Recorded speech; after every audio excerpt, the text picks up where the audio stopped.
આજની ધર્મકથા. પ્રણામ. કાપરડાજી તીર્થ. પરમ પ્રભાવક શ્રી સ્વયંભૂ પાર્શ્વનાથ પરમાત્મા, શાસન સમ્રાટ નેમિસુરીશ્વરજી મહારાજાના હાથે પ્રતિષ્ઠા.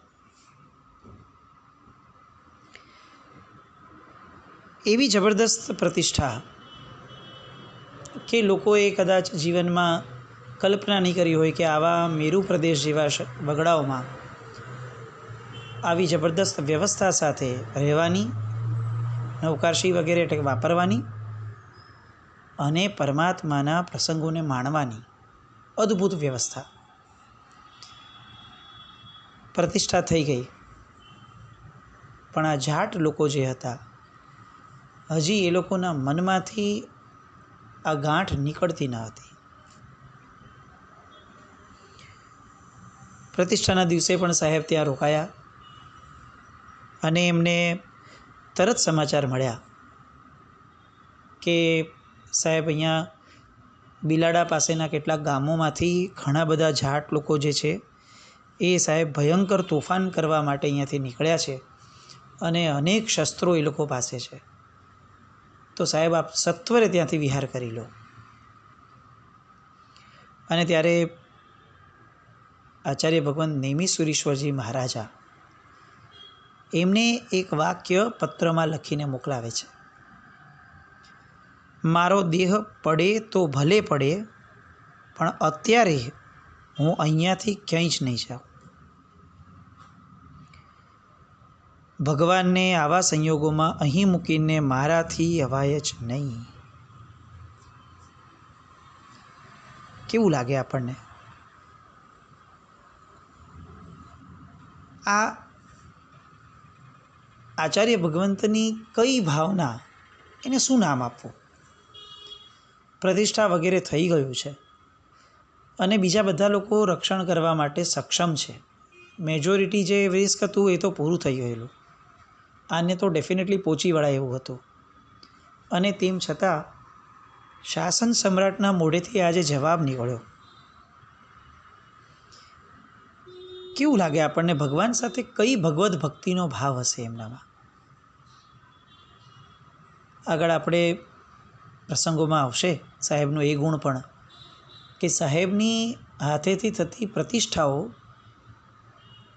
એ બહુ વિશિષ્ટ કેમ ગણાતી, પ્રતિષ્ઠાના કેટલાક રહસ્યો, પ્રતિષ્ઠાની આખી વિધિ એમ જોવા જઈએ તો આખો વિધિ માર્ગ એ સાહેબ થકી ઉજાગર થયો ઘણે મોટે અંશે. અને એવા સમયમાં પ્રતિષ્ઠા કર્યા પછીથી આ જાટ લોકોના આક્રમણને ખાળવા માટે સાહેબ અડીખમ ત્યાં ઊભા રહે, એ બહુ જબરદસ્ત લાગે. એ રાત્રિએ હથિયારો લઈને જ્યારે બધા આવી ગયા જાટ લોકો, ત્યારે પન્નાલાલજી વગેરે શ્રાવકો ગઢ ઉપર ચડી ગયા. એમણે પણ હથિયારો લીધેલા હતા. સાંજનો સમય, અંધકાર, અને એવામાં કાચા પોચા માણસની છાતી બેસી જાય એવો આ દેખાવ. મશાલ લઈ આગ લગાવવા માટે, હથિયારો લઈ અને મારી નાખવા માટે જ્યારે લોકો આવતા હતા, બંદૂકો લઈને આવ્યા. બંને બાજુએ બંદૂકોના ભડાકા થયા, બંને બાજુએ. અને આવા માહોલની અંદર પણ શાસન સમ્રાટ એક રાજાને છાજે એ રીતે એ ગઢના રક્ષણ માટે ત્યાં ને ત્યાં સ્થિર રહ્યા. શ્રાવકોની અગમચેતી કે એમણે તરત જ જોધપુર મોકલી અને ત્યાંના મહારાજા પાસે રક્ષણ આપવા માટે વિનંતી કરાવેલી, એટલે તરત જ ત્યાંથી 45 ઊંટ સવાર પોલીસ એ રાતોરાત કાપરડજી આવી ગયા અને જાટ લોકોની ધરપકડ કરી અને એ લોકોને નાસભાગ કરવામાં કમ્પેલ કર્યું. દેરાસરને અંશ માત્ર પણ નુકસાન ન થયું.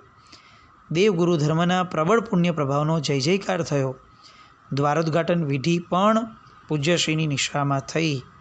અને આમ ક્યારેય ન ધારેલું એવું આ કાપરડા તીર્થનું ઉદ્ધારનું કાર્ય એ સાહેબની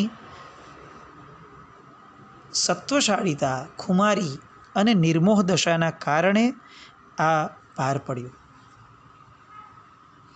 એ પછી પણ જાટ લોકોને એવું લાગ્યું કે હજી અમારે લડત આપવી છે, એટલે એ લોકોએ કોર્ટમાં કેસ કર્યો. સાહેબની એક જબરદસ્ત પ્રતિભા એ સમયની. આપણને લાગે કે લોકપ્રિયતા કેવી હશે. હજી તો રાજસ્થાન આવ્યા સાહેબ ગુજરાતથી બિહાર કરીને, એને 2 વર્ષ માંડ થયા છે અને સહજપણે આ લોકોએ જે જોધપુર કોર્ટમાં કેસ નાખ્યો, એ જોધપુરનો વિખ્યાત વકીલ જાલમચંદ, એ જાલમચંદજી જે હતા એ સાહેબના અનન્ય ભક્ત નીકળ્યા. 2 જ વર્ષમાં સાહેબ કેટલા લોકોના હૃદય જીતી શક્યા હશે. અને એ વકીલે સ્વેચ્છાએ કોઈ પણ જાતના શ્રી સંઘના પ્રપોઝલ વગર એમણે નક્કી કર્યું કે આ કેસ હું લડીશ, અને એવી અથાગ મહેનત કરીને એ લડ્યા. એમના મનમાં એક જ હતું કે જો હું આ કેસ જીતાડી દઉં તો શાસન સમ્રાટના મોઢેથી મારું નામ લેવાશે. આવી લાલચે એમણે કેસ લડ્યો અને કેસ જીત્યા. કોર્ટનું છેલ્લું સ્ટેટમેન્ટ આવ્યું કે આ કાપરડાનો જૈનોનું જ મંદિર છે અને ચામુંડા માતા તથા ભૈરવજી પણ જૈનોના જ દેવ છે, એમાં કોઈ સંદેહ નથી. તેથી હવે બીજા કોઈને પણ આ મંદિરમાં હસ્તક્ષેપ કરવાનો અધિકાર નથી. તરત જ પેલા જાલમચંદજી આ સમાચાર બીજા તો આપે કે ન આપે, પોતે પહોંચ્યા સાહેબ જ્યાં હતા ત્યાં, અને શાસન સમ્રાટનો હાથ માથે મુકાવ્યો અને એવું લાગ્યું એમને કે મને મારી ફીસ મળી ગઈ. કઈ પ્રભાવકતાના ધણી હશે સાહેબ! કેટલો લોકોના મનમાં એમના પ્રત્યે સદભાવ હશે, આદરભાવ હશે. ખાલી એમનો હાથ માથે મુકાવવા માટે કોઈ વકીલ આખો ને આખો પોતાનો સમય આપી અને કેસ જીતે અને ફીઝમાં ફક્ત એટલું એક્સપેક્ટ કરે કે મને સાહેબનો હાથ માથે મુકાય. આ કેટલું સુપર્બ કહેવાય. એટલે આ રીતે કાપરડાજી તીર્થની અંદર એક જબરદસ્ત જય જયકાર થયો. આવું જ એક સ્વપ્ન સાહેબના જીવનમાં કદંબગીરી જે આપણે જોયું, એ કદંબગીરીમાં પણ આવા કેટલાક તીર્થરક્ષાના અને સાહેબજીના બાહોશપણાના, એમની કુનેહના ઘણા બધા એક્ઝામ્પલ્સ, ઘણા બધા પ્રસંગો થયા. એમાંનો એક પ્રસંગ બહુ અત્યારે લેવાનું મન થાય છે. કદમગીરીની અંદર નીચે તળેટીએ વસેલો એક નાનકડો બોદના નેસ નામનો એક ગામ, એક ક્ષેત્ર, એક વસાહત. એમાં કામળિયા ગરાસિયા દરબારોનો વસવાટ. અને એક જગ્યા જે સાહેબને ગમી ગઈ, એની વાત આગળ પણ લઈએ કે આ જગ્યાની પવિત્રતા કઈ રીતે ઉજાગર થઈ, એ પણ બહુ સુપર ઇતિહાસ છે આખો. પણ મૂળમાં સાહેબના પરાક્રમની વાતને અત્યારે સૌથી પહેલાં સ્પર્શીએ કે એક જગ્યા નક્કી કરી દેવામાં આવી હતી કે આ જગ્યા આપણે લેવું છે અને અહીંયા ભોજનશાળાનું નિર્માણ કરવું છે. અને એ ગરાસિયા જેની જગ્યા હતી, એ ગરાસિયાએ જગ્યા આપી પણ દીધી અને આપણા હક લાગુ પણ થઈ ગયા. અને અચાનક હવે પેલા ગરાસિયાનું મન બદલાયું, એટલે એણે તો હાકોટો પાડ્યો, અરે કેટલાક ગરાસિયાઓને લઈને આવ્યો કે તમે આ જમીન નહીં લઈ શકો, આની પર મારો હક છે, હું તમને કંઈ જ નહીં કરવા દઉં. એટલે બહુ શાંતિથી મુનિમજીએ સમજાવ્યું કે તમે આ જમીન ઓલરેડી અમને આપી દીધી છે, વેચાતી આપી છે, કોઈ દાનમાં નથી આપી, અને તમારો બધો હક તમે જતો કરી દીધો છે, તો હવે કેમ તમે હક જતાવો છો? એટલે આ ગરાસિયાએ તો બધાએ એટલી બધી ધમકી આપી અને એટલો બધા ધમકાવ્યા પેલા મુનિમજીને કે એમને એમ લાગ્યું કે જે થવું એ થાય. હવે આની સામે ટકી શકાય એવું અત્યારે તો લાગતું નથી. એ સમયે મુનિમજી તરીકે ભગવાનભાઈ મેઘજી, જેસરના વતની, એ હતા પૂજ્યશ્રીના અનન્ય ભક્ત. પોતે આમ પડછંદ કાયાવાળા, થોભિયાવાળી મૂછો, ભલભલા ડરી જાય એવો હાકોટો, એ બધું એમનામાં. પણ એ સમયે, એ મોમેન્ટે એમને એવું લાગ્યું કે આ ગરાસિયા સાથે અત્યારે તો કંઈ બહુ તડજોડ કરવા જેવી છે નહીં. એટલે ગરાસિયાઓને એ સમયે પાછા મોકલ્યા અને પાછા મોકલી અને એમણે એમ કીધું કે એક કામ કર, મુહૂર્ત આવવાનું છે આવતીકાલે, એ ત્યારે આવતીકાલે જોઈ લેશું, જે કરવું હોય એ થશે. અને આવ્યા તરત શાસન સમ્રાટ પાસે સાહેબને બધી વાત કરી. એટલે સાહેબે બધું સાંભળ્યું અને સાહેબે એમના માથે હાથ મૂક્યો અને કીધું કે ભગવાનજી ભાઈ, તમારા મનમાં જ ભગવાન છે, એ તમારો અંદરનો ભગવાન તમારી પાસે જે કરાવે ને એ કરજો. એક મરક સ્માઇલ સાથેનું સાહેબનું આ સ્ટેટમેન્ટ બધા માટે બહુ આશ્ચર્ય હતું. ઉદયસુરી મહારાજ સાહેબ વગેરે જે એમના નિશ્રામાં હતા એ બધાને એવું થયું કે શાસન સમ્રાટ આવું બોલે નહીં, મજાકનો ટોનમાં પણ જનરલી ના બોલે, પણ આજે બોલ્યા છે તો કંઈક તો હશે જ, એમના મગજમાં ચાલતું હશે. બીજા દિવસની સવાર આવી, પેલા ગરાસિયાઓ તો મોટું ટોળું લઈને આવ્યા અને ધીંગાણું થાય એવી પૂરેપૂરી શક્યતા સર્જાય. બંને વચ્ચે ફરીથી આ બાજુ ગરાસિયા અને આ બાજુ મુનિમ, એ બંને વચ્ચે ફરીથી ઝઘડા થયા અને મારામારી પર વાત આવી ગઈ. એ સમયે ભગવાનભાઈના મોઢામાંથી નીકળ્યો કે એક કામ કરો, તમારા પાસે પણ બંદૂક છે ને મારી પાસે પણ બંદૂક છે, એક કામ કરીએ, આપણે બંને બંદૂકથી જ લડીએ. શું કામ આ બિચારા નિરર્થક આ બધા લોકોને આપણે હેરાન કરીએ જેનો કોઈ વાંક જ નથી.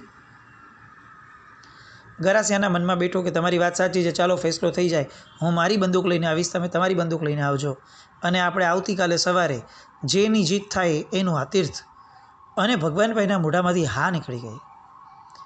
એ પછીથી સાહેબ પાસે આવ્યા અને સાહેબની આગળ ગભરાઈ ગયા કે સાહેબ મારા મોઢામાંથી હા નીકળી ગઈ છે, મને મારા વિશ્વાસ ઉપર કોઈ શંકા છે એવું નથી, પણ એવું ન થાય કે મારી આ ભૂલના કારણે કે મારા કોઈ પણ આવા કૃત્યને કારણે આ તીર્થ આપણા હાથમાંથી અથવા જગ્યા આપણા હાથમાંથી વહી જાય. અને સાહેબ હસ્યા, માથે હાથ મૂકીને ફરીથી કીધું, ભગવાનભાઈ તમારા મનમાં ભગવાન વસે છે, એ સમયે તમારો મનનો ભગવાન તમને જે કહે ને એ કરજો. હવે ઉદયસુરી મહારાજ સાહેબને આશ્ચર્ય થવા લાગ્યું કે આ સાહેબ શું કરે છે, આ રૂપ કોઈ દિવસ સાહેબનું જોયું નથી અને પાછું મરક હસે છે. સાહેબ આ ઘટનાને લાઇટલી લે છે, મજાકમાં લે છે કે કંઈક અલગ એમના મગજમાં ચાલે છે? આ બધી કન્ફ્યુઝનો તમામ સાધુ ભગવંતોના મનમાં થવા લાગી. આ બાજુ પેલા ભગવાનજીભાઈ એ તો બીજા દિવસની સવાર થાય એની રાહ જોતા હતા. ઓલો ગરાસિયો આવ્યો બંદૂક લઈને.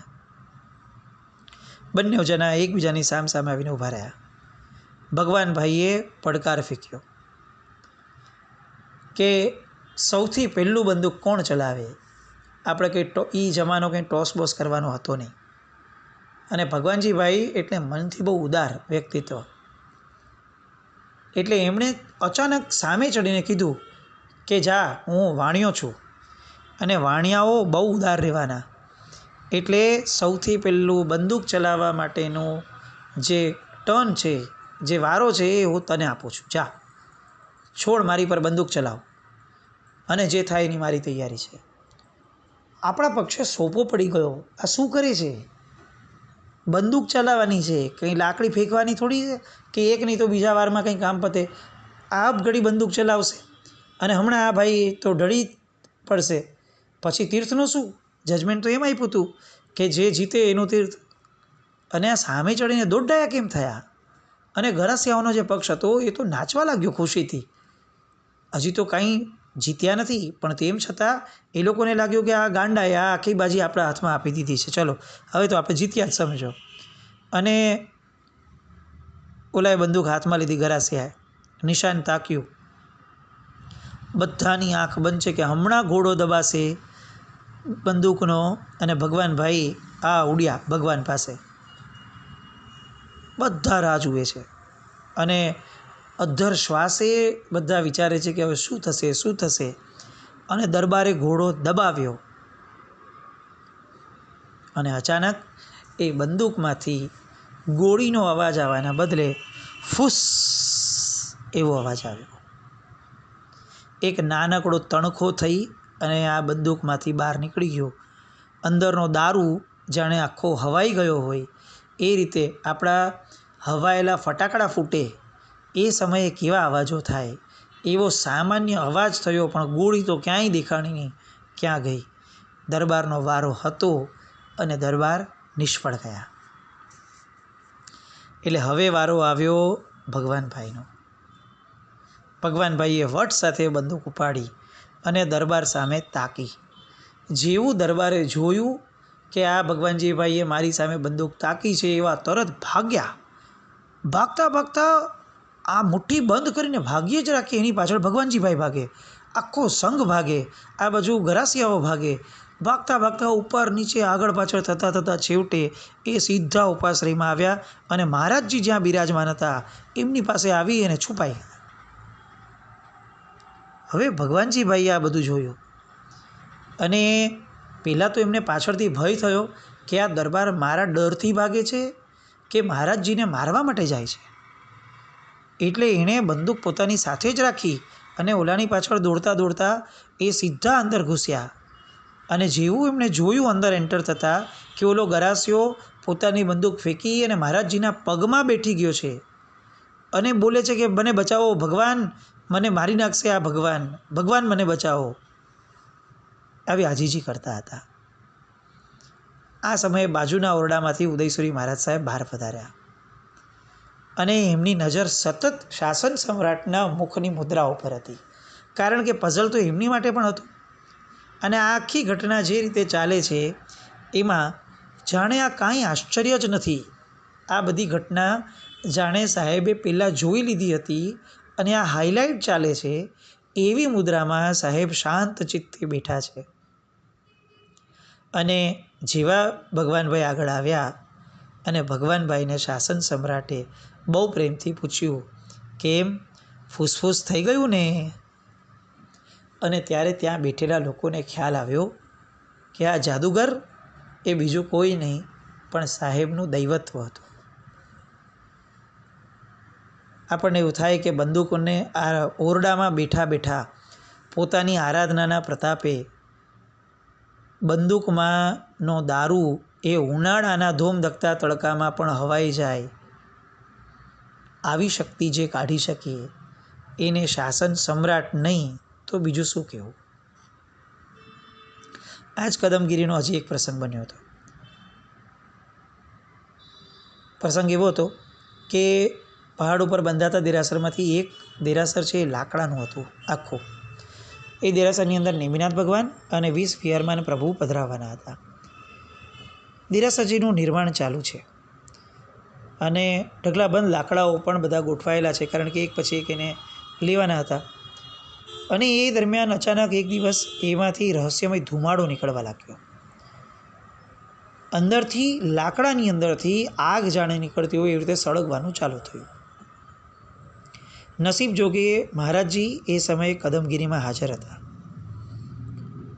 એટલે સાહેબને જેવા સમાચાર મળ્યા એવું તરત જ એમણે નંદનસુરી મહારાજ સાહેબના શિષ્ય એ નંદનસુરી મહારાજ સાહેબને એમણે કીધું કે આ ભાઈ હું તમારી સાથે મોકલું છું અને તમે ત્યાં જાઓ અને હું જે કહું છું ને એ વિધિ કરીને તમે આ મંત્રોચ્ચાર કરજો. પેલા વિધિકાર શ્રાવક જે હતા એ સાહેબ પાસે ગયા. સાહેબે કેટલીક વસ્તુઓની એમને સૂચના આપી. નંદનસુરી મહારાજ સાહેબને તો એમની માટે આ બધું આશ્ચર્ય ચાલતું હતું કે આ બધું શું થઈ રહ્યું છે. અને સાહેબે એમને કંઈ વિશેષ સૂચનાઓ એમને ના આપી પણ આ વિધિકારને કીધું. અને નંદનસુરી મહારાજ સાહેબ માટે તો સાહેબે કીધું એટલે પૂરું થઈ ગયું. એટલે એ લોકો તરત ઉપર ગયા.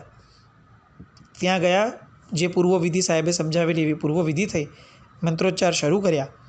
અને એ મંત્રોચ્ચારમાં સાથે એક ભાઈને રાખ્યા હતા વિધિકાર શ્રાવકે, જે 100 શ્રીફળ લઈ આવેલા, 100.